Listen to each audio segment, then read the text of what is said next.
Welcome friends. পার্শ্ব শিক্ষকদের প্রতি সহৃদয় সরকার শিক্ষামন্ত্রী এই শিরোনামে সংবাদপত্রে একটি প্রতিবেদন প্রকাশিত হয়েছে। আমি এই ভিডিওর মাধ্যমে প্রতিবেদনটি আপনার সাথে শেয়ার করছি। দেখুন, স্থায়ী শিক্ষকদের সঙ্গে সমকাজী সমবেতন। পার্শ্ব শিক্ষকদের এই আবেদন গ্রাহ্য না হলেও তাদের সম্মান ও স্বীকৃতির জন্য একাধিক পদক্ষেপ গ্রহণ করছে রাজ্য সরকার। মঙ্গলবার বিধানসভায় আইএসএফ বিধায়ক নওশাদ সিদ্দিকীর এক প্রশ্নের উত্তরে একথা জানালেন শিক্ষামন্ত্রী ব্রাত্য বসু। এ রাজ্যে কোনো স্কুলই বন্ধ হবে না। বিধানসভা অধিবেশনের দ্বিতীয়ার্ধে দপ্তরের বাজেট পাস করানোর সময় এই আশ্বাস দিলেন শিক্ষামন্ত্রী। 2015 সালে প্রাথমিক ও উচ্চ প্রাথমিকে পার্শ্ব শিক্ষকদের বেতন কাঠামো চূড়ান্ত করা হয়েছে। সেই নিয়ম অনুযায়ী পার্শ্ব শিক্ষকরা বছরে 3% বেতন বৃদ্ধির সুযোগ পাচ্ছেন। পার্শ্ব শিক্ষকদের প্রভিডেন্ট ফান্ড ও সরকারি সাহায্য বিমার আওতায় আনা হয়েছে। পার্শ্ব শিক্ষকদের অবসরকালীন প্রাপ্য 3 লক্ষ টাকা থেকে বাড়িয়ে 5 লক্ষ টাকা করা হয়েছে।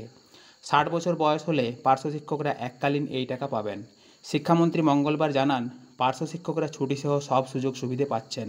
মহিলা শিক্ষকদের জন্য ম্যাটারনিটি লিভও চালু হয়েছে। বাম আমলে পার্শ্ব শিক্ষকদের নিয়োগ নিয়ে জটিলতার সৃষ্টি হয়েছিল।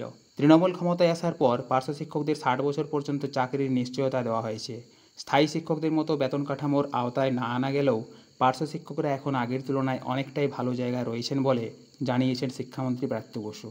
ফ্রেন্ডস, এই প্রতিবেদনটি আমি আপনাদের সাথে শেয়ার করলাম। ভিডিওটি দেখার জন্য অনেক অনেক ধন্যবাদ।